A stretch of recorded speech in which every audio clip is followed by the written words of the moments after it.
Hi friends, இன்னைக்கு detox party தான் பண்ணியிருந்தேன். போன தடவை வந்து லெமன் அப்புறம் வந்து பெரிய நெல்லிக்காய் வச்சு இஞ்சி போட்டு அப்புறம் புதினா எல்லாம் போட்டு பண்ணியிருந்தோம். இந்த வாட்டி வந்து வெள்ளரிக்காய் இருந்துச்சு, அப்புறம் பீட்ரூட்லாம் போட்டிருக்கேன். பீட்ரூட்லாம் போகும்போது ஸ்கின்னுக்கு நல்லா சம்மருக்கு ரொம்பவே நல்லது. நமக்கு வெயிட் லாஸ் ஆகும். வீக்லி ஒன்ஸ் எடுத்துக்கலாம், டெய்லியும் எடுத்துக்கலாம். வெயிட் லாஸ் ஆகும் தான் கேள்விப்பட்டிருக்கேன்.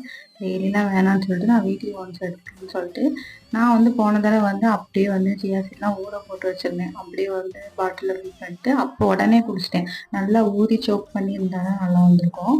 நான் இந்த தடவை வந்து ஒரு 5 மணி நேரம் வந்து நல்லா சோக் பண்ண வச்சுட்டேன்.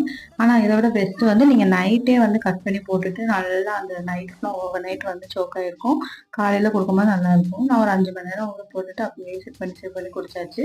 திருப்பி வந்து அந்த அந்த பாட்டிலே ஃபில் பண்ணிவிட்டு திருப்பி அடுத்த நாளும் வச்சுக்கிட்டேன். பீட்ரூட்லாம் அப்படியே ஒயிட் கலரில் ஆயிடுச்சு. அந்த அளவுக்கு வந்து ஃபுல்லாக அப்புறம் கடைசியாக அந்த லெமன்லாம் புழிஞ்சுட்டு பாட்டில் காலையில் வரைக்கும் முடிச்சிட்டேன். சம்மருக்கு வெயிட் லாஸ்க்கு ஸ்கின்னுக்கு ரொம்ப நல்லது.